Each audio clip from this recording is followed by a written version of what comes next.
I want winners. I want people that want to win. You play to win the game. You don't play to just play it. You got to put your money where your mouth is, Pete. It's not gambling advice.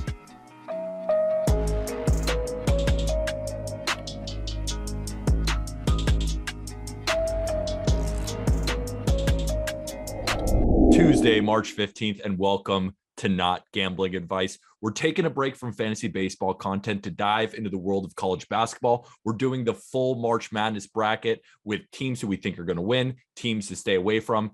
And we brought on, well, of course, we got Colby Olson. We'll talk to Colby in a second, but we got Jack McMullen.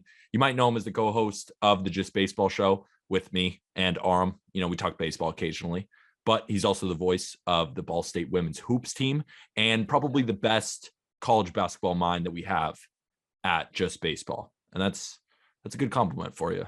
You feel good? Thanks, man. I appreciate that, man. Yeah, I call every Ball State women's basketball game. I called the majority of the Ball State men's home slate. So dove deep into the MAC. Shout out Akron, the Zips in the field of 68. Wish Toledo or Ohio got there, maybe even Kent, but Akron's fine too.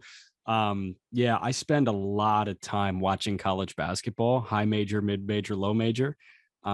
So before we get into it, I just want to preface that saying I overthink the shit out of the bracket every year. I tend to finish near the bottom of pools because when you have a little bit too much knowledge, when you watch every team, you think that, you know, the 13 seed is going to the Sweet 16, when in reality, the 4 that they played in the first round is probably a Final Four team.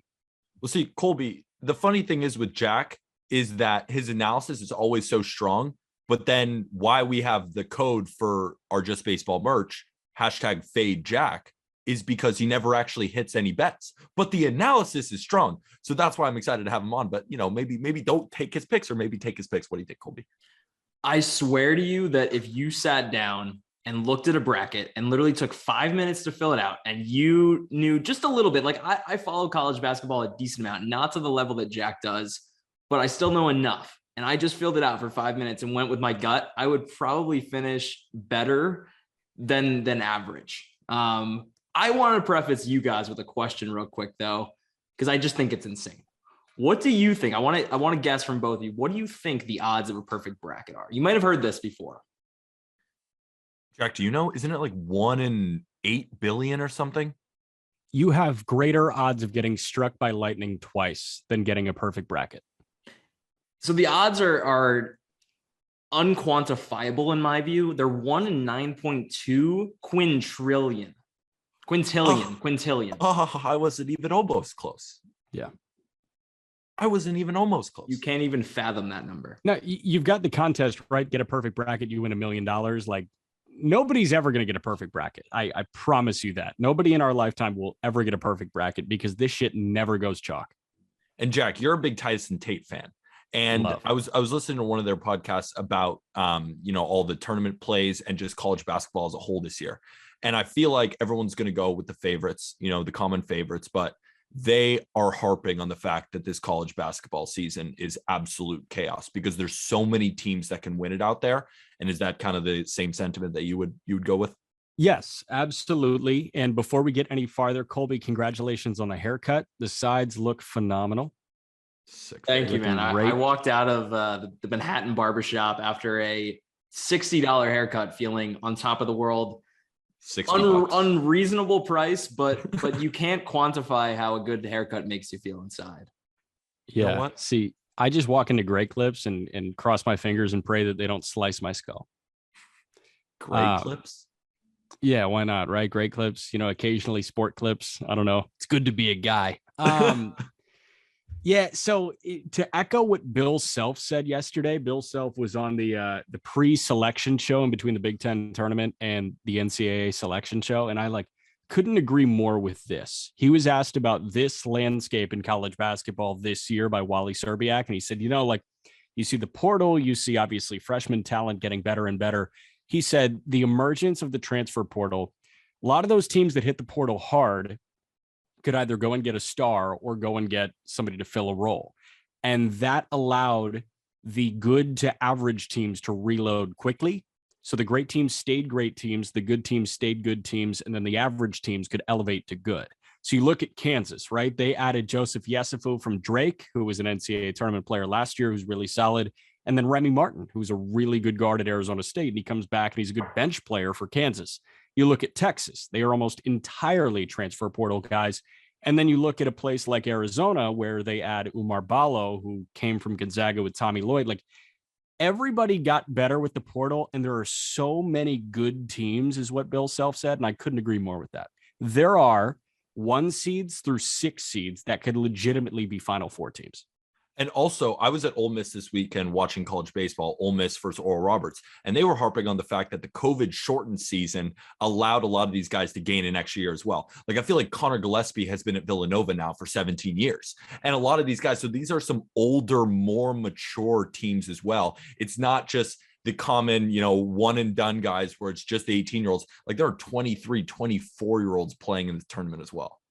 Yeah, Connor Gillespie, former Chicago White Sox third baseman, Colin Gillespie, the 2-time reigning Big East Player of the Year. Guy. What am I talking about? I know it's Gillespie. What am I doing? But hey, Oral Roberts, no Max Asmus in this NCAA tournament. Sad. 1 tear rolls down the side of the cheek for Max Asmus. But Kevin O'Banner, who is the Robin to Asmus's Batman last year at Oral Roberts, he plays for Texas Tech now. So you do have a little bit of that Oral Roberts flair in this year's NCAA tournament.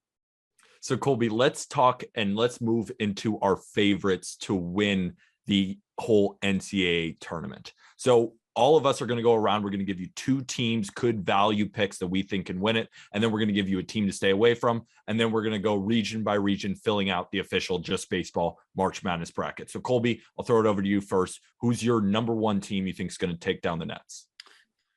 It's got to be Gonzaga. And before you say, well, Colby, they're plus 300, right? That is crazy, because the second team is plus 650 and it's Arizona. But the Zags are nasty. They fit the bill of a championship team. They're number 1 in adjusted efficiency on KenPom, number 7 in adjusted defense efficiency. And you might say also they're playing scrubs in the West Coast Conference, right? But the West Coast Conference was solid this season. St. Mary's and San Francisco are in the tourney. And beyond that, there's some really, really solid teams in that conference.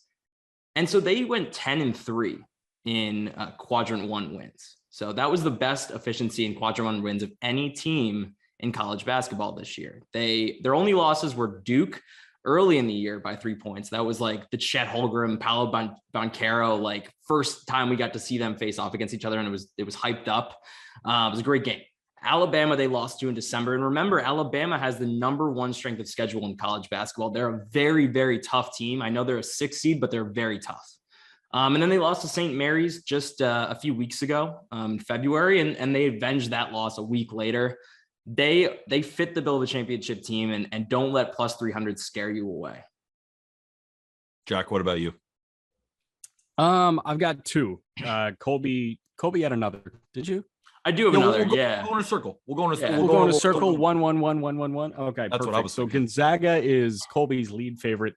My lead favorite is Kentucky at plus 800. So 3rd best odds to win the whole thing. Kentucky's really, really good. They've got some veteran leadership, which is not what you have ever said about a John Calipari Kentucky team.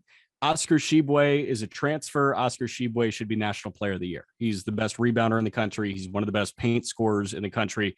Kellen Grady transferred from Davidson. Grady can fill it up. He is one of the best 3-point shooters in the SEC. And then the freshmen play beyond their years. Like, I'm sure you remember Tyrese Maxey and De'Aaron Fox. They were different years, but they both played like juniors as freshmen. And that's why they transferred better to the NBA than somebody like Malik Monk, right? Because Monk was like, okay, yeah, you're electrifying, but you look like a freshman at points. There were times where Maxey didn't look like a freshman. There were times where De'Aaron Fox did not look like a freshman.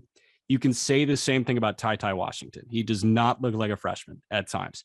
Severe Wheeler, also a very, very talented basketball player. So they've got a veteran group, and the freshmen play like vets. I love Kentucky. What did you see in the loss, though, to Tennessee in that SEC semifinal? I saw Tennessee play the best game of the year by far. Yeah, that's what I was thinking, too, because, I mean, you and I were talking, yesterday. We both thought Kentucky was going to beat Tennessee. Like, I even bet on it and freaking lost, because I do think Kentucky's that loaded. But My number one team that I think can win it is the University of Arizona, the Wildcats. First, I just kind of bought in after they beat UCLA in that Pac-12 tourney in the championship. And also they just have a really easy conference. Like I said, I also had UCLA beating Arizona, but I just feel like they proved that they're absolutely for real. They have a really good head coach. They rank second in adjusted offense and eighth in adjusted defense. Ben Mathurin won Pac-12 championship most outstanding player after dropping 27 against those UCLA Bruins. And he's just been excellent all year. Pac-12 player of the year.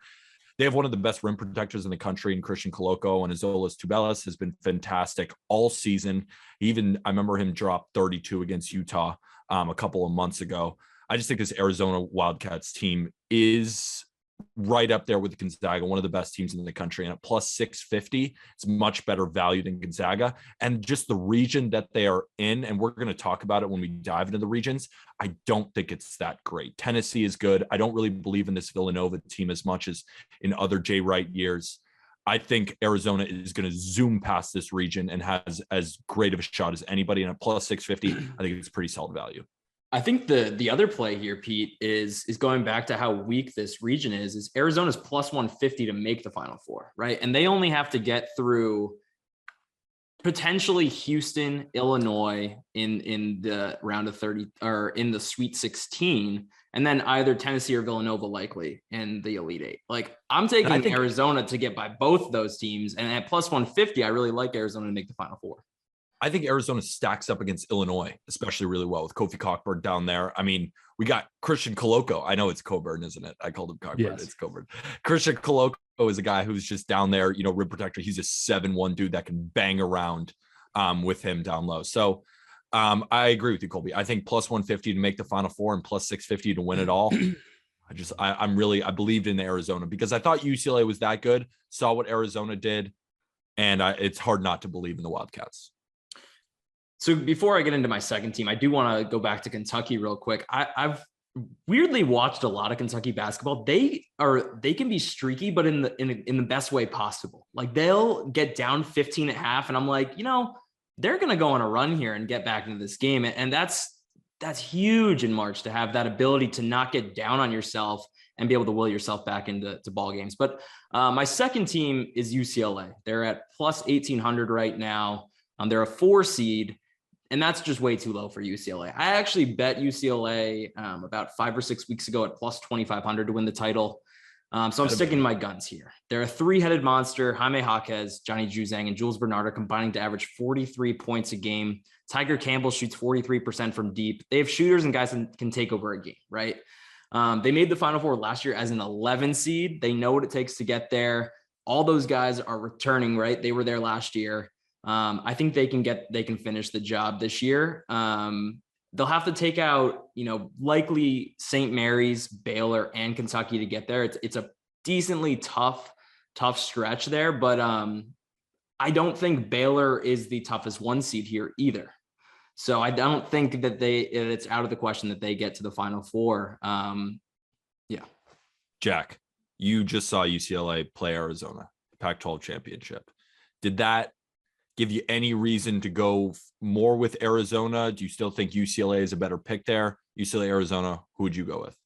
I would go with Arizona. There is something about having really good bigs and having a really good lead guard. Mm-hmm. And I think Arizona's lead guard is better than any guard that UCLA runs out. I think Mathurin is better than Juzang. He's better than Tiger Campbell. And then you look inside. Who's going to deal with Coloco, Tubelis, and Umar Ballo off the bench? And the answer is nobody, right? You've got Cody Riley. He only has 5 fouls to give. Same reason you look at the Arizona-Illinois matchup possibly in the Sweet 16. You say, okay, Kofi Coburn has 5 fouls to give, but Tubelis, Coloco, and Ballo have 15 fouls to give. And one of those 3 is going to match up with Coburn. So, I think that the advantage inside and the advantage with your star lead guard skews Arizona's way as opposed to UCLA. Who's your next one?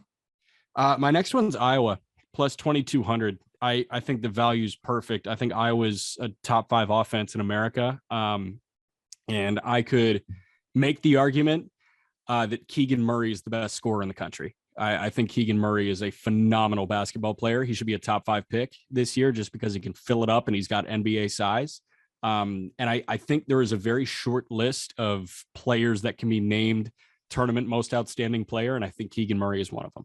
Don't you think their conference is a little weak, though? Shut up.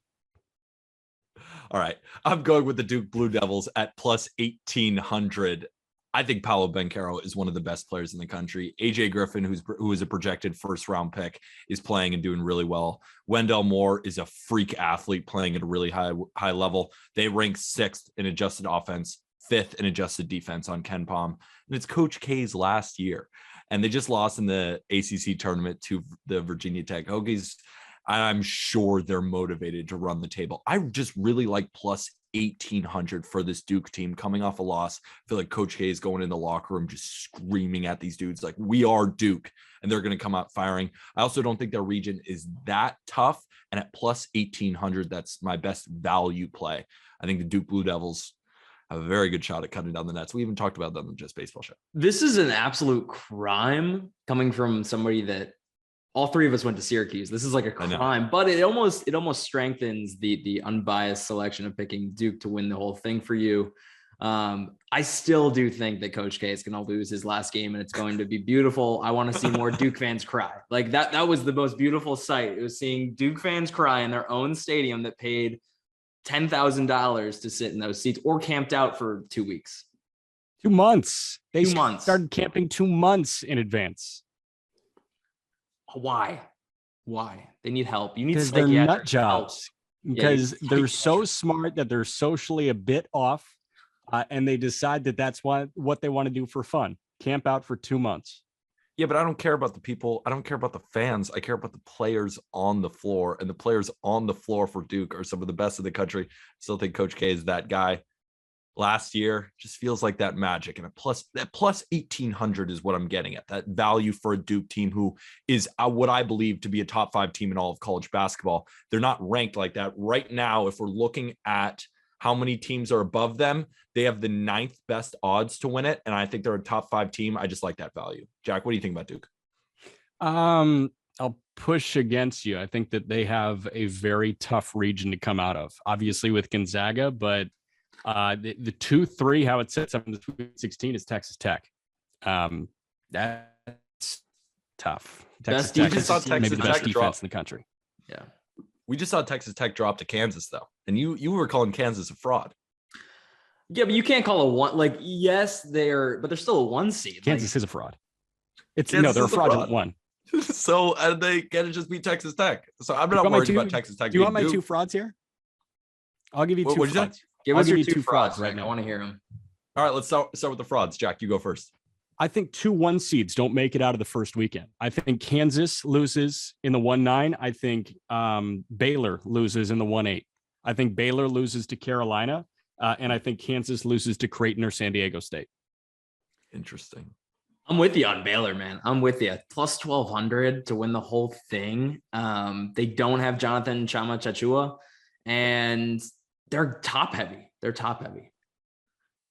My first fraud, I'm staying away from Gonzaga. And that's not to say that I think they're fraudulent. I think they're one of the best teams in college basketball. That's on a value basis. Do I still think that they can make it to the Final Four? Probably. I think Duke's going to make it out of that region. But I think Gonzaga is still one of the best teams in the country. Just at plus 300, I really don't want to take that value because we know Gonzaga has never won it before.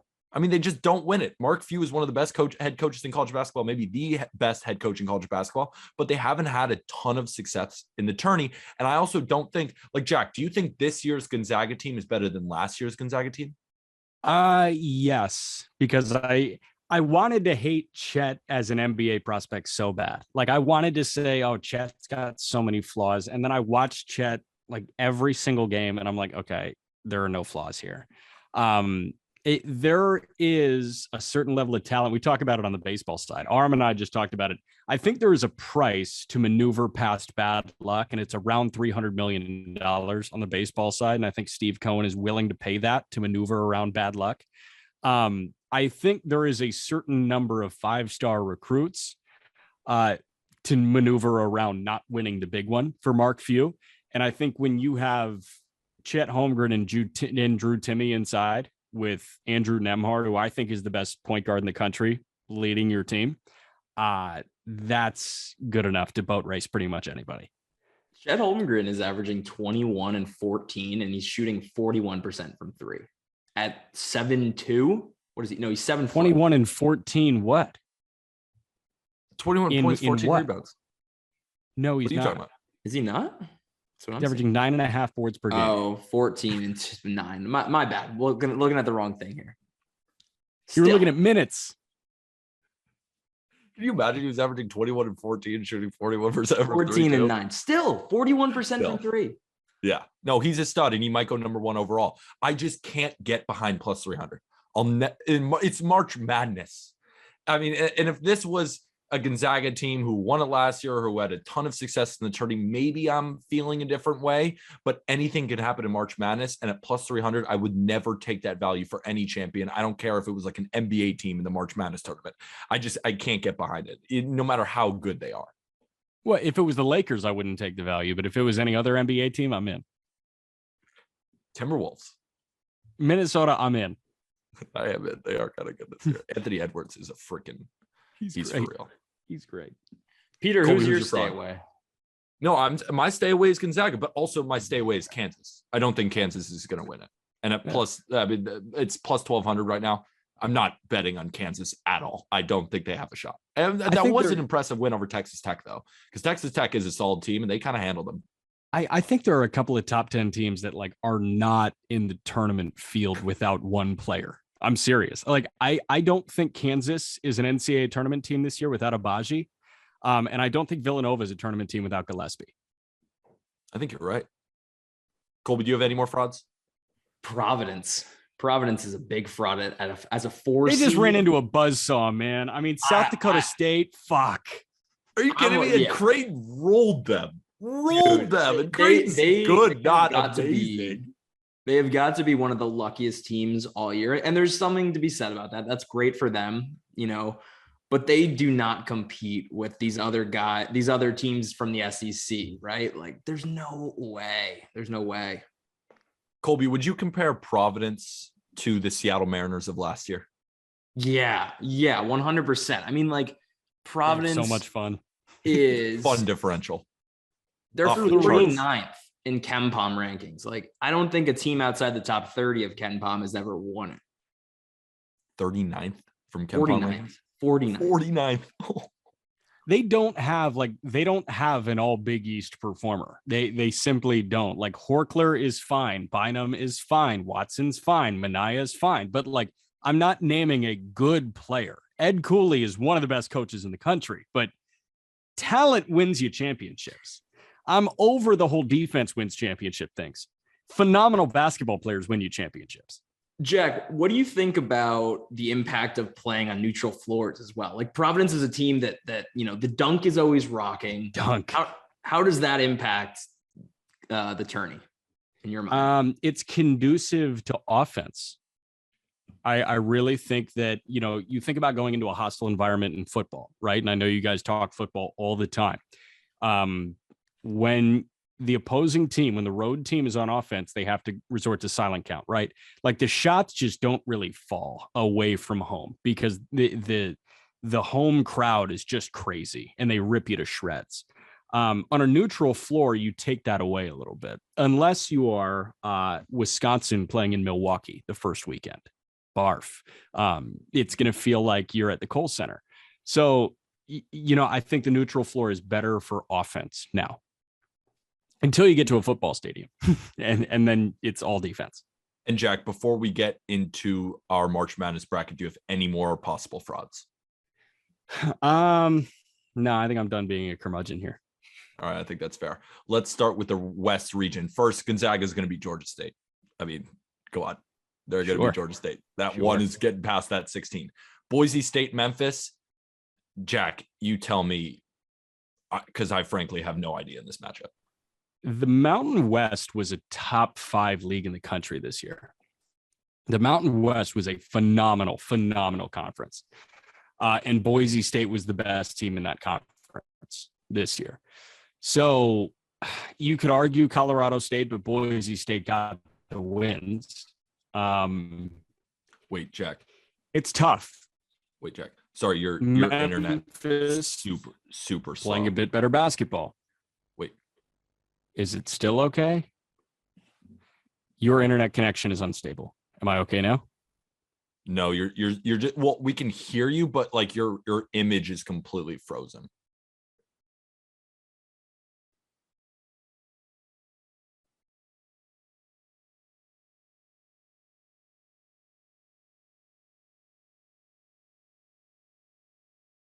Now you're completely frozen.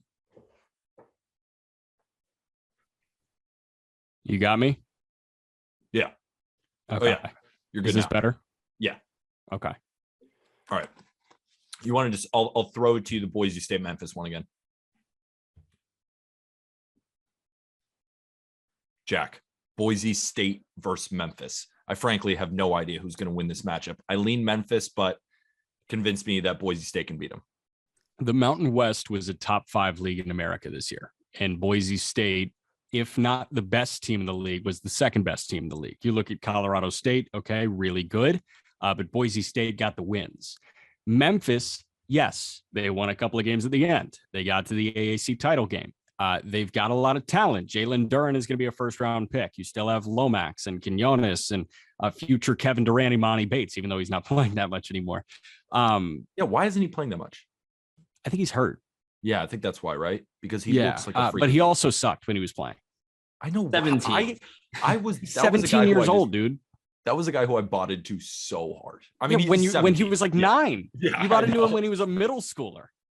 Yeah, he reclassified. He's basically 12 playing with 18-year-olds, and he's still 6'11". So he's still going to be good. But this year, I don't think he's going to make that much of an impact in the tournament. But in the NBA, you'll see him make an incredible impact in like 3 or 4 years. For sure. But Duren looks like an NBA center right now, and Duren is playing really, really well at the moment. My problem is I don't think Memphis is a mentally strong team. I think if they go down by 8 in the first 5 minutes, they're done. Like they check out. I think if they're down 10 at the half, it's over. So Colby, we talked about this.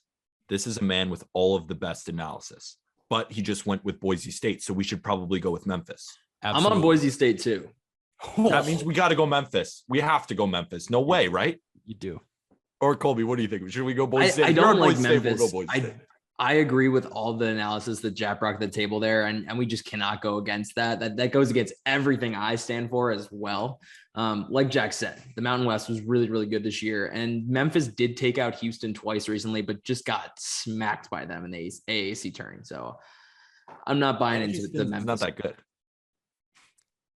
Houston's not that good either. So we'll go with Boise State. What about Yukon versus New Mexico State? Yukon's freaking loaded. I think we got to have them the 5 over the 12. New Mexico State, solid team, but we got to go Yukon, right? We can any objections on that one? Yeah. We can move on. 12-5 is traditionally the upset pick, right? Like that's the trendy upset pick, but I think 13-4 this go around is actually better upset picks. So Arkansas versus Vermont, the 4 versus the 13. Arkansas's defense is really good, but you think Vermont can beat them? Yeah, remember when I said 13-4 were the sexier options here like 10 seconds ago? Vermont.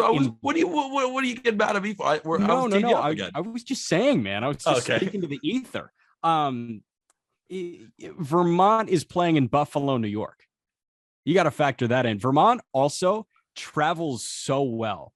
When you guys watch this game, Vermont and Arkansas, the place is going to be 80% Vermont. It's going to be Catamount country. They ran roughshod over the America East. Ryan Davis, the America East Player of the Year. This offense is dumb good. Like there are times where they don't miss shots for 10 minutes at a time, and it's ridiculous. But Arkansas's defense is one of the best in the country. Do you like that 13 over the 4 matchup, Colby? I have it on my bracket, and I'm going to leave you with this analysis. Jack just spewed a bunch of BS about how they have all these things, the Catamount region, blah, blah, blah. They have a cool logo. And they're Vermont. Of course, they're going to win this game. Like, come on. It's simple. I like that. Let's go with Vermont. Okay. Alabama versus a play-in between Rutgers and Notre Dame, if I'm not mistaken. Yes. Rutgers, they kind of they win games. You know, they were good in the NCAA tournament last year. I think there's a shot they could beat Notre Dame. And could they beat Alabama? That's the question. Or am I stupid and Notre Dame's just going to win and then Notre Dame can beat Alabama? Or is Alabama just going to beat? It doesn't even matter. Jack, what do you think? I'm speaking hyperbolically. So I just want to preface that. Also, I want to say something about my betting analysis because I really hardly ever like actually place bets. Yeah. But I love the betting lines as an ability to like quantify this stuff. Like you always talk about analysis, right? There's something to actually attach to it now, and that's betting lines. It's just another way to analyze. So moving forward, I think every broadcast of every game, TV and radio, should be mentioning the spread, should be mentioning the over-under, should be mentioning props, all that stuff, because that is another way to quantify and analyze a game, whether it's basketball, baseball, football, so on. But it's not gambling again. Advice. It's never gambling advice. No, it's not. I remember what podcast I'm joining right now. Speaking totally hyperbolically, Alabama could lose this game by 10, or they could go to the Final Four. Like that's what this team is. They beat Gonzaga convincingly, or they lose to not good teams. I do like the idea of playing 2 days before. I love it because whoever's got the hot hand, whoever wins that game has some confidence, and they can roll into an Alabama team that hasn't played in over a week. Notre Dame has a very, very talented player in Blake Wesley. He's very good. Rutgers wins games they have no business winning. I go with the 11 over the 6. Colby, are you in the same boat there? Because I think I'd rather take the combination of Rutgers and Notre Dame over an Alabama team. So Notre Dame's interesting because that was the one team that a lot of bracketology experts were saying, how did this team make the tournament? They're not deserving at all. I think Rutgers gets through Notre Dame, and I could really see them beating Alabama. I think Jack's analysis is spot on. This Alabama team had the number one strength of schedule, as we mentioned before. But yeah, they're super inconsistent. And last year, Syracuse played the play-in game. They were the 11-6. They were the 11th seed, played that play-in game, went into the next round, right, 2 days later, and had the momentum. And it almost is like a practice run for their next game. So I see the logic there, Jack. I like that. Let's go with the 11. I just clicked the 11. Texas Tech versus Montana State. Texas Tech is going to roll them. We got to go with Texas Tech. I mean, we can analyze the game. It's 3 versus 14. There's going to be chaos in these brackets. Of course, Montana State could pull off the upset. Anything can happen in college basketball. We saw a UMBM team beat freaking Virginia. So Texas Tech, I think we got to go with the 3 over the 14. You agree, Jack? Colby? Best defense in the country. Take that under. Jarrett Culver is a really good player for Texas Tech. The Minnesota Timberwolves, you mean? Or no, I was bringing back the Timberwolves. No, I think he's on the Timberwolves now. Culver's with the Grizzlies, I want to say. He's with either the Timberwolves or the Grizzlies. I think he's with the Grizzlies. Whatever. Michigan State versus Davidson. Steph Curry is going to be very good against Draymond Green in that game. Yes. Michigan State versus Davidson. Colby, I'll throw that over to you first. What do you think? This is one of those where I have no idea about any of these teams. I'm picking Davidson to the 10 seed. I have traditionally liked picking Davidson in brackets. I don't know. I'm not going to bring any analysis to the table on that one. Jack can probably tell me more. Yeah, Foster Loyer revenge game. Foster Loyer spent the first 3 years of his college career at Michigan State. He is now a Davidson Wildcat. I like Foster Loyer in the upset. Brockovich is a good player for Davidson. Bob McKillop is the best coach you've never heard of if you're not a big college basketball fan with Davidson. This is not a talented Tom Izzo team. Max Christie is a really good freshman, but there's really nobody else here that moves the needle at all. And Davidson, they lost in the A-10 title to Richmond. That's how Richmond got into the field. They turned the A-10 from a 1-bid league into a 2-bid league. They were good enough to be an at-large. I like Davidson. Peter, I also like your tactic now. That was what I used for the NFL playoffs. You just name former players. That's what I was trying to do. I was trying to get you fired up. My only pushback to that is the Tom Izzo effect. I mean, it's kind of Yeah. like when Qs would get in the tournaments too. They're not more talented than the team they're going to face, but sometimes they just get to the Sweet 16 because of Jim Boeheim and now Tom Izzo with Michigan State. They just win and win and win, even if they're the worst team. That's my only pushback. But I think there's going to be chaos. I wouldn't be shocked if Davidson wins, and I think picking Davidson over Michigan State is perfectly fine. But no worries about the Tom Izzo thing, because I feel like that's where we could get busted early. But we'll go with Davidson. All right, cool. Duke versus Cal State Fullerton. Great baseball program. I'm taking the Titans over the Blue Devils on the diamond. Yeah, Justin Turner was a really good baseball player for Cal State Fullerton. So was Troy Tulowitzki. Or no, Tulowitzki was Long Beach State. Yeah. Duke's going to beat him. Duke's going to murk him. All right, let's go back up. Gonzaga versus Boise State. Is all that Mountain West talk just going to shit now because Gonzaga's going to roll them? Yes. All right, Gonzaga's over Boise State. Yukon versus Vermont. I really love this Yukon team. I think they're going to roll. I'm going the 5 over the 13 there. Jack, what do you think? You're saying no? Yes, I'm with you. Colby? I'm from Connecticut, been a Yukon fan my entire life. I'm rolling with my guys. Kemba Walker is going to play really well in the tournament. All right, Rutgers versus Notre Dame, or Rutgers or Notre Dame or Texas Tech. Why do I think Rutgers is going to be Texas Tech? Because Texas Tech doesn't have firepower on offense, but the Texas Tech defense is better than Rutgers or Notre Dame overall. Of course they are, but this is March Madness. Do you think they have a shot?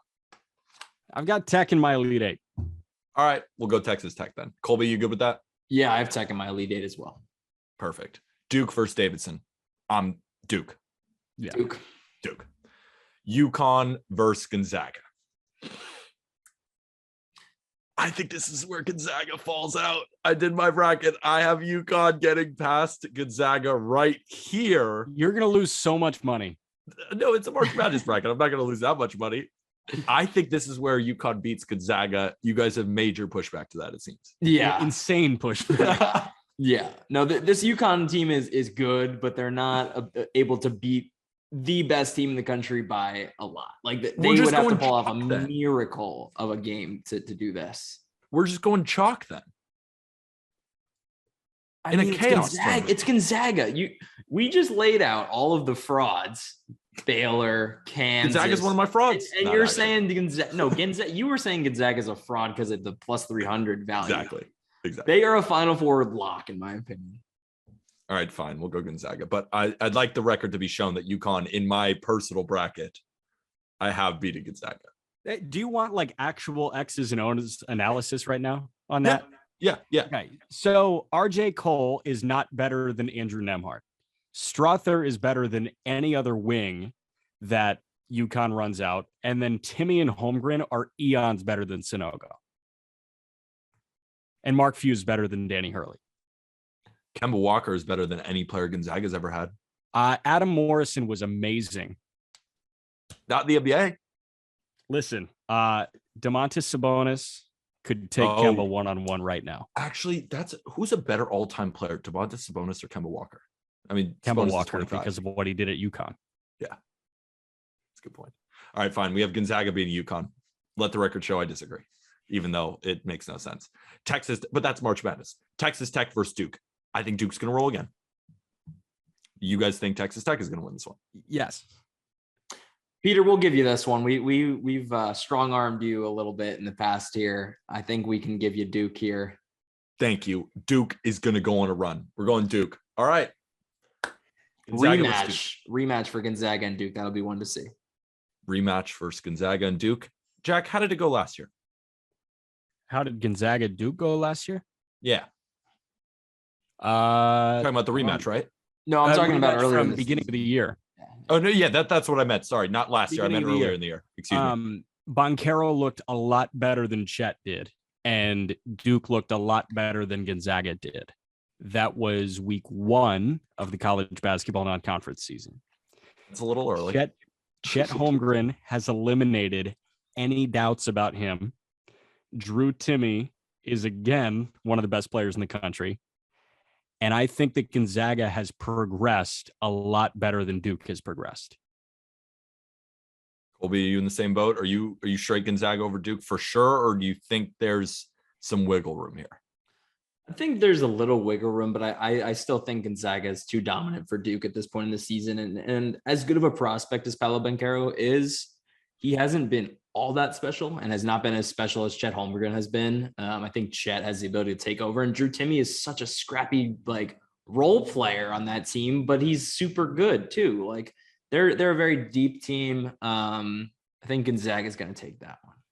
Can I also say that Paolo Banchero's dad does not have a camcorder in the stands during games, and Chet Holmgren's dad not only uses a camcorder in the stands during games to record the games, he also has no framed glasses and a ponytail. So that makes me want to take Duke so bad. See, that makes me want to take Gonzaga. All right, fine. I'm being overruled. We will go with Gonzaga.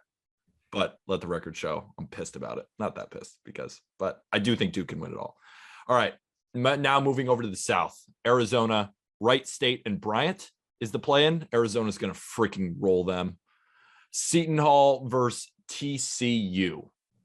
The Horned Frogs versus the Seton Hall, whatever they are. Blue Pirates. What are they? Pirates. Pirates, yeah. I frankly have no idea who's going to win this matchup. The 8-9s are always impossible. I lean TCU. I don't know how good the Seton Hall team is this year, but Jack, what's your read? I know next to nothing about both these teams. I know more about Seton Hall, and I know that they don't have Miles Powell on the team anymore, but I do like Kevin Willard, their coach. Jamie Dixon, still at TCU, I do believe. And TCU does some things well. Seton Hall does some things well as well. I just kind of flipped a coin and I said Seton Hall. Colby, what do you think? That makes me, we got to go TCU if he's going. I said TCU. They played well in the Big 12 tournament. It's an 8-9 matchup. These are like coin flips. I just like the Horned Frogs better colors too. Chaos. 9 purple. being 8 just makes sense. Houston versus UAB. All right. I kind of think UAB is going to beat them, even though I don't even really know anything about UAB. But what I do know is I think Houston is incredibly fraudulent, and that makes me want to take UAB, even though I don't even know where the college is. I can barely name anybody on the team, but Houston is fraudulent to me. Jack, what do you think? Or Colby, go ahead. Colby, well, I was going to say that so UAB had an insanely easy schedule. They play in Conference USA. I mean, there's nobody in that conference, but they've been on fire. And Jack, you can probably fill me more on this, but I've been seeing on social media, UAB is kind of getting a cult following because of this guy that does the jelly thing, right? I'm pretty sure I've been seeing that. And they have a cool logo. Again, that was the widest way to describe cool, the jelly move. But Houston, they're ranked 4th in KenPom, but they've had some bad losses. They're strong, but they could lose this game. I think Houston is a terrible, terrible top 5 seed. I don't think they're a good basketball team at all. I think Kelvin Sampson's a really good coach. I think he instills good defense, and that's why they're one of the best defensive teams in the country. You're thinking of Jordan Jelly Walker, Big Cat with Barstool is totally latched on to Jelly Walker. I think his Twitter bio is like Jelly Fam J or something. But yeah, I mean, Walker, he's a freak. He's like 5'11". He's shifty as fuck. I will ask you the most simple question of college basketball. How do you beat a really good defense? How do you beat? 3-pointers. Space the floor. UAB is a top 10 3-point shooting team in America. All right, UAB. Yep. Illinois, Chattanooga. I think Illinois rolls. What do you guys think? It's hard. The mocks are really good. Shout out Silvio De Sousa. Silvio De Sousa was the one that picked up the chair during Kansas and Kansas State and got dismissed from the team. De Sousa has reemerged as a Chattanooga mock, but De Sousa cannot handle King Kofi. I think Trent Frazier's really good. I think Curbelo can step up, and Plummer is a stud too. So I give me the Fighting Illini. We'll be on the same page. I have Chattanooga. I mean, there's really no reason behind it. I think it's just really no reason. It's just kind of one of those where they're gonna have to play Arizona in the Sweet 16, right? One of these teams. And if you kind of get a little ballsy here at the 12 versus 5 UAB Houston and Chattanooga, Illinois, like one of them might hit, and that's kind of you're gaining a lot on the crowd. Like if say 90% of people are picking Illinois and only 10% are picking Chattanooga. If you hit that, it's a lot of points you're gaining there. And there's no multiplier because it's only the first round. It's only 10 points, but it's just something to think about. If you think that Illinois or Houston's going to lose in the Sweet 16 anyway, like, why not take the shot there? I think we're going to go Illinois. You like it? Getting nods of heads. Perfect. Colorado State versus Michigan. Michigan shouldn't have been an 11 seed. You can make the argument that they shouldn't have even been in this tournament. And Colorado State, they're freaky, they're athletic, they're always a good team as well. And this is, I think, the highest seed Colorado State has been in a while, but they've been a good team for the past couple of years. I really want to go Colorado State against this Michigan team when I feel like Michigan is going to get a ton of love, especially, in a chaos bracket, taking the 11 over the 6. Not a lot of people have heard of Colorado State, but I think Colorado State's going to beat them. Jack, what do you think? So Colorado State was picked to be the best team in a good Mountain West in the preseason. Lo and behold, they were the best team in the Mountain West at the end of the year. David Roddy is one of the best offensive players in the country. Roddy is really, really good. But Colorado State is in the Mountain West. The Mountain West is a mid-major conference. Mid-major conferences do not have elite big men. And while Michigan has a ton of flaws, one of which being their head coach, Hunter Dickinson is an elite big man. And I think Hunter Dickinson, with some help from Houston and Diabate, could just be a Big Ten team taking on a Mountain West team and beat them. Colby, are you in the same boat? Michigan is minus 140 in this matchup. Colorado State plus 120. I don't know. I think this might be one where more people are going to pick the 11 anyways. I like Michigan here, though. I just think the public is going to be all over a minus 140 favorite for Michigan, and Colorado State just rolls them by 10. I hope the season with Juwan Howard, smushing the face of the other head coach. I just feel like this season is just going to end early and bad. And I really want to go with Colorado State here. Do it. Jack, are you okay with it? Yeah. Because it is close, I'm going to be at the game. And you're going to be at the game. It is really close, though. Like, it's not anything could happen in this matchup. Correct. All right, I'm going with Colorado State. Tennessee versus Longwood. Tennessee looks great right now. I think Tennessee's going to roll them. I don't even know what Longwood is. I got to be honest. I don't even know what that is. I don't know what that is. I'm sorry. It's a college. I understand. Tennessee. Ohio State versus Loyola Chicago. Sister Jean. Any magic over Ohio State and D'Angelo Russell? Yep. Yes. We're going with Sister Absolutely. Jean. Sister EJ Jean. Liddell is really good. Malachi Branham has stepped up, but Loyola's new head coach, Porter Moser, was their head coach. He's now at Oklahoma. Wish Oklahoma got into the tournament. Damn, wish they got in. But yeah, Porter Moser couldn't get in. His heir, Drew Valentine, who is the older brother of Denzel Valentine, one of the youngest coaches in the country. Give me the Ramblers. Sister Jean And Loyola Chicago past Ohio State. Villanova versus Delaware. Nova. All right. All right. Nova. Colby. Stop Nova? thinking. Stop saying Nova. I know. It's just, I don't We're not even know. thinking. Nova. I don't love Nova, but they have Gillespie. Against the 15 Gillespie's seed? No way. It's not happening. Yeah. Gillespie's a champ. All right. So we're still in the South. Arizona versus TCU. I believe Arizona rolls them as well. Correct. Arizona. UAB versus Illinois. This is where the UAB magic ends, I believe. Correct. Colby. Yep. Now we have, how are we doing this? Colorado State and Tennessee. Colorado State and Tennessee. This is where it ends for Colorado State, in my opinion. Correct. Tennessee's strong. Loyola Chicago versus Villanova. Okay. All right. We have to talk about this one because I would pick Loyola Chicago over Villanova. I really would. Jack's nodding his head. Colby's nodding his head. I like the magic here. I think Tennessee beats either team in the Sweet 16 too. So I kind of do too. Here we go. Loyola, Chicago, Sister Jean magic back to the Sweet 16. It seems like it happens every year. Jack, does the 10 seed beat the 2 seed? It's hard. Lucas Williamson and Colin Gillespie cancel each other out. So let's look at the remaining talent.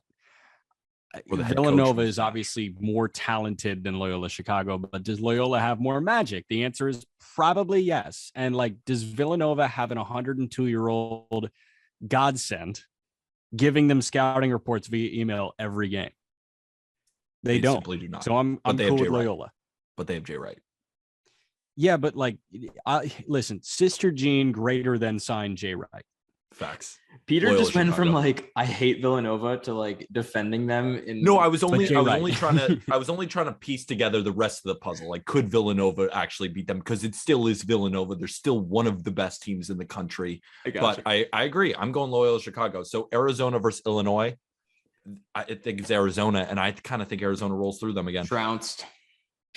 I agree. Arizona, are they going to face Tennessee or Loyola Chicago? Colby, I think you were right. I think it's going to be Tennessee.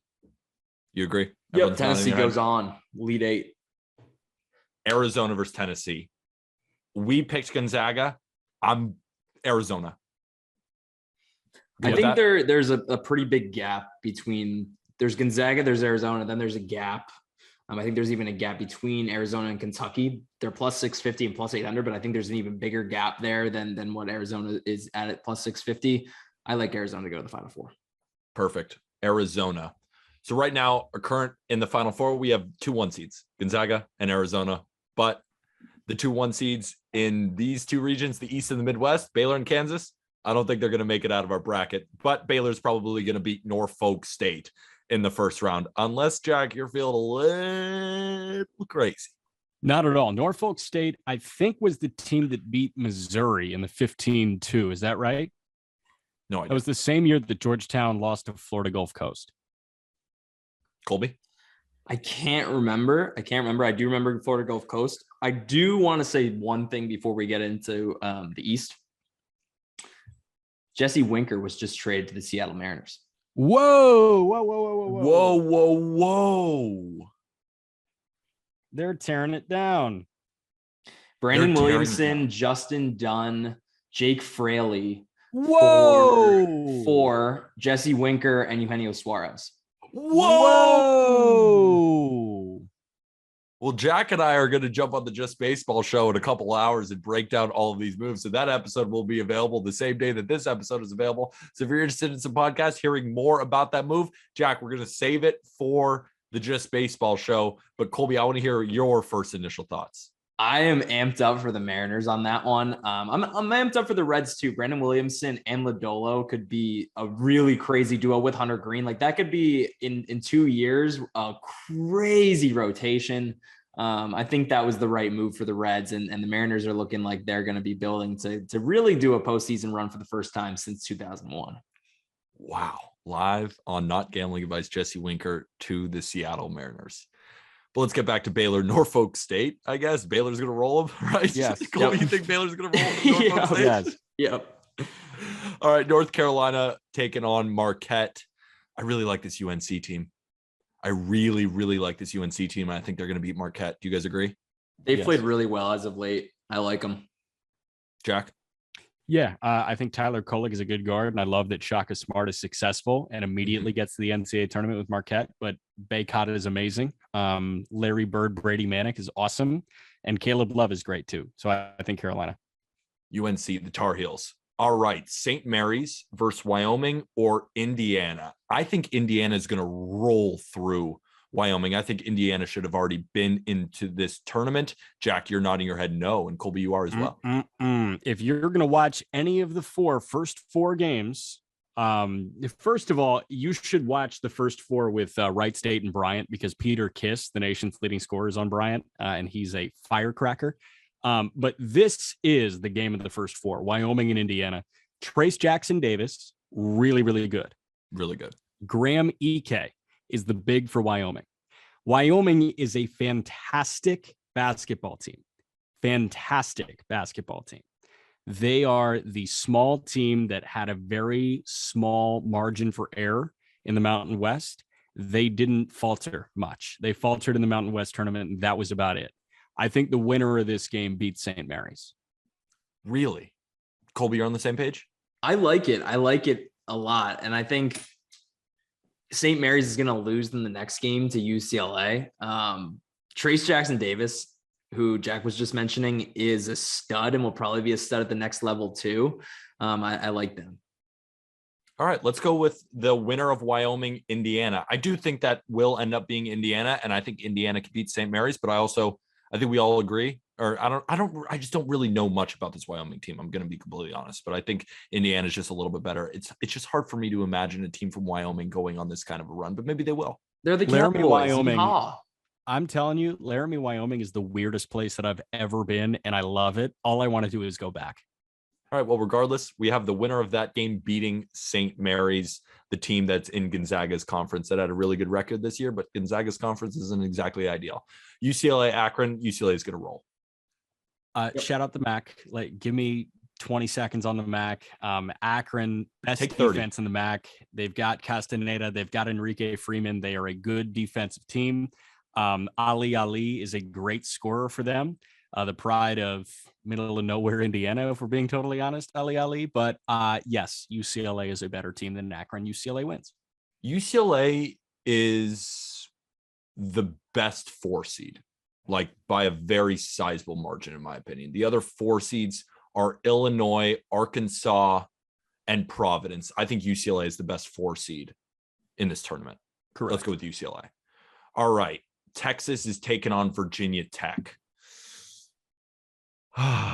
Virginia Tech's on a roll. They just won the ACC tournament.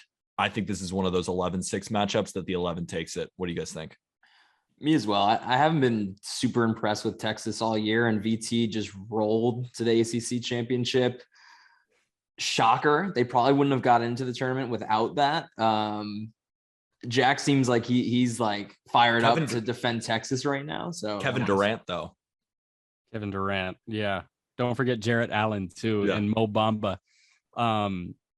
No, I was going to say Chris Beard's becoming a villain. Like, I like rooting against Chris Beard. I do. So I don't think this Texas team is meshed the way that they thought they were going to mesh. Also, I was just smiling because if you watched the ACC tournament, you had such a fun time watching Hunter Couture absolutely go ballistic. Little white boy that can shoot the lights out for Virginia Tech. He's incredible. And then they've got a pretty solid big in Kevin Aluma too. So yeah, give me Virginia Tech. Let's go with Tech.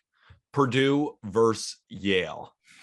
So Purdue seems somewhat fraudulent to me, but I do think that they take down Yale pretty convincingly. So I would go with Purdue in this matchup. Jack, you agree? Colby? I don't think Purdue's fraudulent. Jaden Ivey is my favorite player in the country. Sort of fraudulent. Not like, I think they could just, I think they can make the Sweet 16, but I don't see them like nearly as a Final Four team. I don't probably see them as I kind of think they're going to lose to Virginia Tech. We're going to get there, but that's what I'm saying. This Sweet 16 matchup, I was close to crying about when I was filling out my bracket. Yeah, I mean, I think Jaden Ivey's the best player in the country, and they've got insane size too. The overall best player in the country? I think he's the best player in the country. Wow. He plays like an NBA player at the college level, which I don't always think is conducive to being like having the best team in college basketball. I could see Purdue falling. I could just see it. I don't know. Virginia Tech is one of those teams that seems like they're rolling right now, and they could do something to Purdue. Let's take Purdue over Yale. And then Murray State and Ja Morant is taking on San Francisco. Not actually Ja Morant, but is this Murray State team still something to reckon with? Yes. Speaking of Ja Morant, Jaden Ivey's mom, Neil Ivey, is the head women's basketball coach at Notre Dame. Before being the head coach at Notre Dame, she was an assistant for the Memphis Grizzlies, coached Ja Morant. You see a lot of Ja Morant and Jaden Ivey, do you not? You do. You really do. See a lot. Makes a lot of sense, right? Murray State's really good. KJ Williams and Tevin Brown were the top 2 scorers in the Ohio Valley. They have won 20 straight games. And San Francisco is another team in this fraudulent conference that is Gonzaga. I mean, I'm not calling Gonzaga. I'm just calling the conference fraudulent. West Coast is a phenomenal conference, man. Get your head out of your ass. All right, but we're taking Murray State over San Francisco? Yes. Yeah. All right, so my head is comfortably out of my ass because, I mean, you're picking Murray State over San Francisco. So okay, man. Kentucky versus St. Peter's. Kentucky's going to absolutely demolish them. Where is the St. Peacocks? Where Do you is think St. Peter's has a chance? The St. Peter's Peacocks? No, they don't have a chance. I think they're in New Jersey. They are New Jersey. Another college I've never heard of before. Baylor's taking on North Carolina. I think UNC wins. Yes. Yep. Colby, you agree? Yep. Yep. Bang. North Go. Carolina over Baylor. All right. UCLA versus the winner of Wyoming and Indiana. I think UCLA is going to win this, but I think it's going to be closer than a lot of people think. Wyoming has the cardiovascular strength to keep pace with UCLA. If Indiana does make it to this game, they're going to be reaching for the oxygen tanks midway through the second half. UCLA goes so fast. UCLA is just so good. They're so good, and they have pedigree. Like Johnny Juzang, I feel like, has been at UCLA now for 5 years. UCLA rolls over Wyoming or Indiana. No, I'm not saying rolls. I do think it's going to be closer than people think in that matchup, but I do think UCLA wins. All right, Virginia Tech against Purdue. Guys, Virginia Tech, I think. I agree, Peter. God. I like it. It's so hard. It's an 11 versus 3. I think we're using the not gambling advice veto power here against Jack. Yeah, it's there's fine. no Fuck rhyme the or guest. reason behind it. No, but are you very against it? I think but Purdue also I easily beats never Virginia hit Tech? anything. But but you're on this, like, you think Purdue rolls Virginia Tech. Is that what you think, or you think it's going to be really close? I think it'll be a 5 to 10 point Purdue win. That makes me want to take Virginia Tech. Yeah. Okay, go ahead. Do it. See what I care. Murray State, John Morant taking on, let me think of someone from Kentucky. Anthony Davis. Anthony Davis versus John Morant in the 7 versus 2 matchup. Kentucky's probably going to roll them again, right? Yes. Yeah. All right. Let's go Kentucky. Okay. North Carolina taking on UCLA. This is going to be incredibly close. I think UCLA, this is going to be a game where they really take over. You think so, Colby? What do you think, Jack? They just have so many playmakers. I know. I think and the ACC just is not as good as it was in previous years. I think we got a UCLA. Yeah. UCLA? Yeah. Right. Yes. The 4 seed beating the 8 seed. All right. Virginia Tech versus Kentucky. Kentucky. Yeah, that's like a no-brainer to me. Yeah. Okay. No brainer. Nope. No brainer. We'll go Kentucky. No brainer. Does that imply that Peter has a brain? Because he's like, I kind of want to do Virginia Tech. I'll say it with my chest. Kentucky will beat Virginia Tech. All right. I trust you. UCLA taking on Kentucky. This is where I think Kentucky falls out, and I think UCLA beats them. Shit. There has to be chaos in here. We're putting then a 2 seed in. Sheboy is going to get 30 rebounds in this game. Colby, are you on my team with UCLA over Kentucky, or are you on Jack's team? Yeah, I picked UCLA to win the whole thing. They're a Final Four team to me. Jack? No, fine. Go ahead. We need some chaos. It's a 4 seed, 2 seed. We're going to put another 2 seed. UCLA. Go. All right. So UCLA is our 3rd team making the Final Four against Gonzaga. Let's go to the Midwest. Kansas they're going to win. They're going to win the 1 versus 16 matchup, but I swear I'm going to sprinkle on whoever wins that game, that playing game. Just a little sprinkle on their money line. See if you like them when you watch the first 4. Like, if you I don't like care. them, I just don't believe in Kansas at all. But Kansas is going to beat them to beat a 16. Yeah, they're going to beat the 16. San Diego State versus Creighton. This is, I think, the hardest matchup in the entire slate. These are 2 really good teams. Kawhi Leonard taking on Doug McDermott. Yep. Perfect. Kyle Korver, maybe another option for Creighton. Yeah. I think Kawhi Leonard is better than Doug McDermott. So I lean San Diego State, but then I also side with chaos, 9 beating an 8. Frankly, I mean, I just watched Creighton roll Providence. They look great, but is that Providence being more fraudulent, or is that Creighton being so good? I think it's Creighton being Colby, more fraudulent. Creighton's plus 115. Like I said, these are coin flips. Creighton's plus 115. San Diego State is minus 135. If you're using your Kawhi Leonard logic, which I love for making brackets when it's a coin flip, do it. Jack?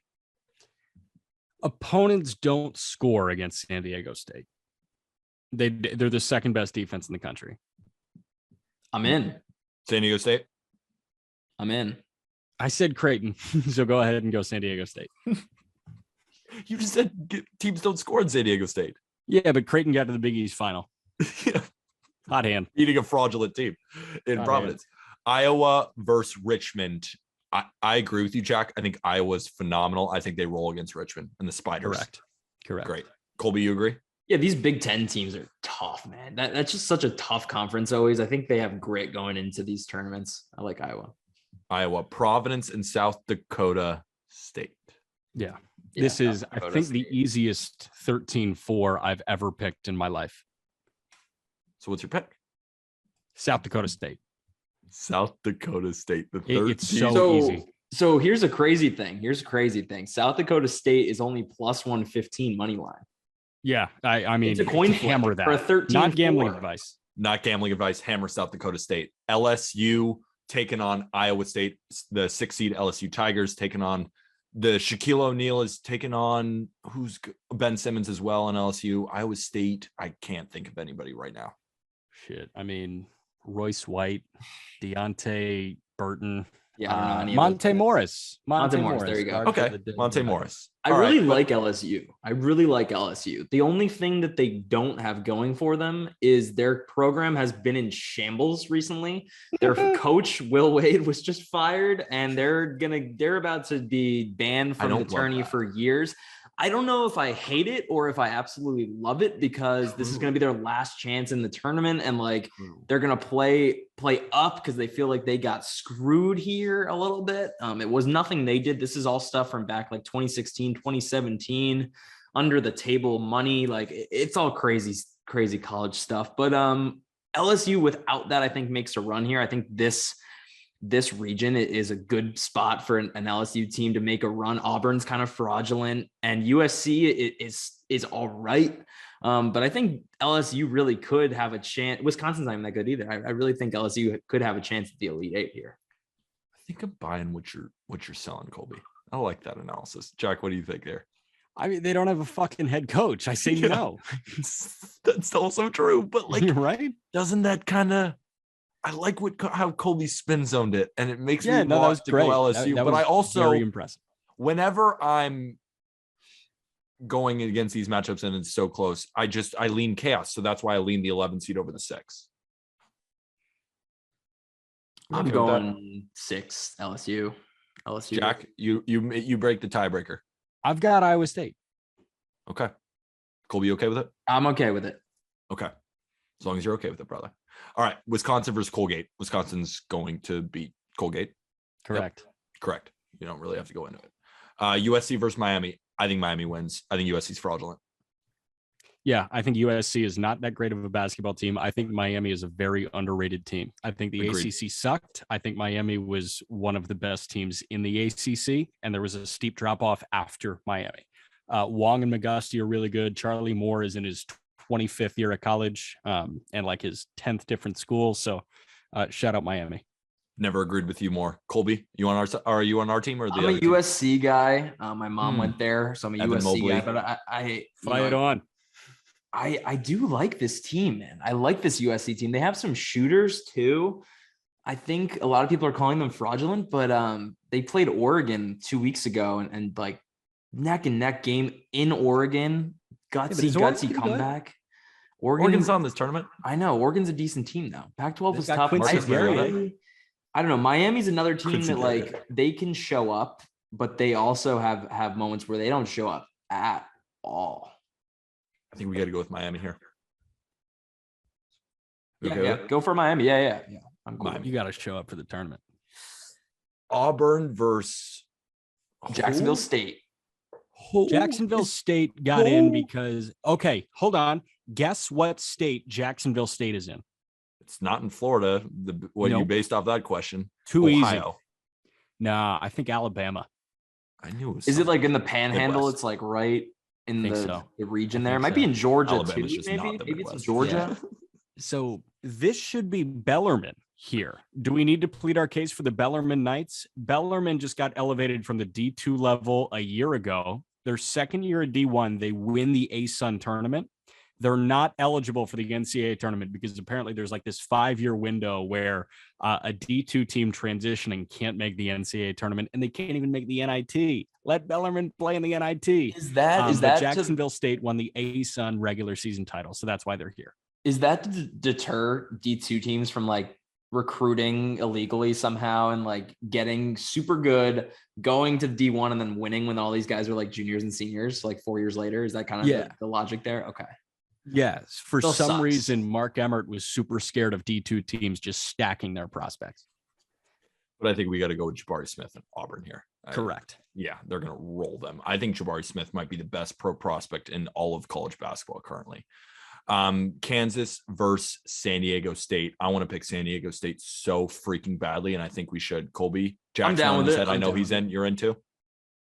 Perfect. Again, San Diego State, second best defensive team in the country. They don't let their opponents score points. One player can score points for Kansas. If the second best defense in the country only has to worry about Abaji, they're going to be fine. You can thank Kawhi Leonard for that perimeter defense. Bada bang. Jack picked Iowa really, really well here because this Midwest region is, if it's not Iowa, it's going to be somebody that's not a 1, 2, or 3 seed coming out of here. I mean, this looks like the least chalk bracket or region of the entire tournament. Agreed. We have Iowa beating South Dakota State. South Dakota State's run ends there. I'm telling you, this is going to be the highest over-under set in basketball history. South Dakota State is the second highest scoring offense in the country. Iowa is the 4th highest scoring offense in the country, and neither play defense. It's going to be like 120 to 118. So fire. That game's going to be sick. All right. Iowa State versus Wisconsin. I don't love Wisconsin. Lost to Nebraska. Don't love Wisconsin. I'm going to tell you why Wisconsin's going to win this game. Okay. Wisconsin is located in Madison, Wisconsin. Facts. This game is played in Milwaukee, Wisconsin. All right. This is a home game. Wisconsin's going to roll them. And they are a better team than Iowa State, but they freaking lost to Nebraska. Like, what an embarrassing loss. They're playing a home game in the NCAA tournament. Bang. Wisconsin. Auburn versus Miami. This is interesting. I lean Auburn, but I think it's very interesting. Colby, you shook your head first. I had USC beating Auburn. I like Miami to beat Auburn too. And I don't love this Auburn team. Jack, are you in the same boat? You can't score inside on Auburn. Walker Kessler is one of the best shot blockers in the country, and Jabari Smith, I think, behind Ivy, is the best NBA guy. I think Wendell Green is a black hole of a point guard for Auburn. Like, when he gets the ball, he just shoots, and it's a bad shot constantly. I still think Auburn is too good. I agree, Colby. I think Auburn's just too good. I think Jabari Smith is going to put on a freaking show in this tournament. Fair enough. Go Auburn. Fair enough. All right. Auburn. I also think Auburn's going to beat Wisconsin now. Oh, so you're Colby, you're nodding your head. Jack's on his head. No. Jack, you think Wisconsin takes Auburn? Is this next game also in Milwaukee as well? No. I think this is in Chicago. So it's still kind of a home game.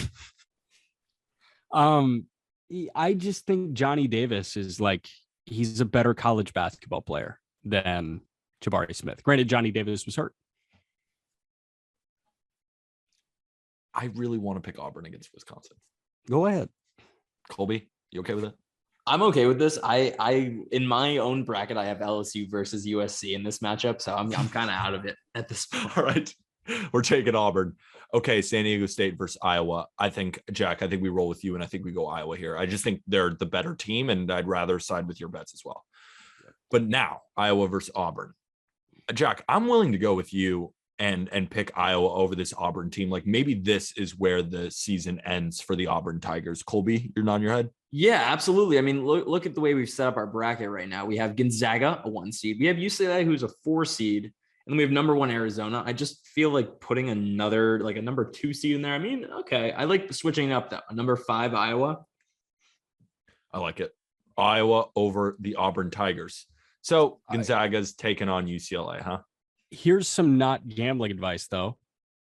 You look right now, Iowa is plus 330 to make the Final Four. to make the Final Four, to come out of the Midwest. Jackson, I just read the odds. I didn't say anything. Not gambling. All I did was read the really odds. like that. All right, I'm gonna bet on that after this podcast. Not gambling advice though. Gonzaga taking on UCLA. I think UCLA could beat them. That's a finals rematch, correct? From last year? It's a Final Four rematch. Yeah. Okay. When Suggs hit the shot. Yes. How do you guys see it going this year? I think Gonzaga is too strong for UCLA. I like Gonzaga. Jack? Gonzaga is going to win the big one this year. Okay. Clicking Gonzaga. Arizona versus Iowa. I think Arizona. Yep. I think this is one of the I don't know if it's necessarily rare, but I think Arizona and Gonzaga are like the two favorites, but I think it's warranted this year. I really do think it's warranted. They're the teams without the question marks. They're deep teams and they're the best. And here I they think are. that's a really good point, Colby. I think there's going to be a lot of chaos, like in the 6-11s, the 3-14s, the 4s versus the 12s or whatever, those kinds of matchups, the 8-9s.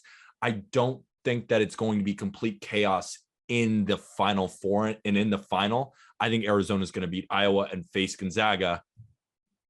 I think Arizona wins the national championship. That's my pick. But if you guys really do think that Gonzaga is the better team, and if this game were to face off, you would both pick Gonzaga, then we can go with Gonzaga. I'm with Gonzaga here. Jack, you're with Gonzaga? Yeah. All right, we're picking Gonzaga to win the national championship. So that'll do it for this episode of Not Gambling Advice. We will be back. Colby and I will be doing our fantasy baseball shortstop rankings. Again, we're going to do 30-11 on Wednesday and then 10-1 on Friday. The only reason that we couldn't release this episode on Monday, I'm coming back from Ole Miss. Colby is at South by Southwest. Jack, you're not wearing just baseball merch. I'm wearing my sweatshirt where you can get in the episode link description, kind of a fire hoodie. I feel good about our bracket, boys. I'm gonna give some more news. This is not from the baseball world.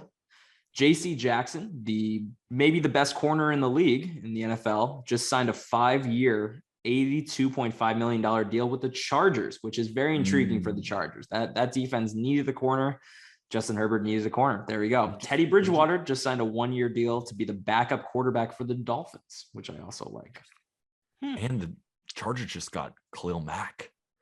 Chargers are looking scary. They're loading up. Jack, what do you think about our bracket? I feel like we kind of killed it. You have fun?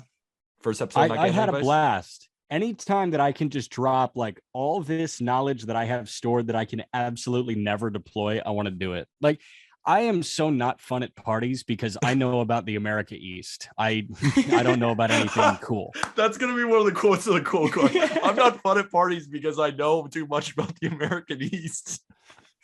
And if you listen to this long in this podcast, shout out to you. You're like our biggest fans. I think we're running on close to an hour and a half here. So this has been a blast of an episode.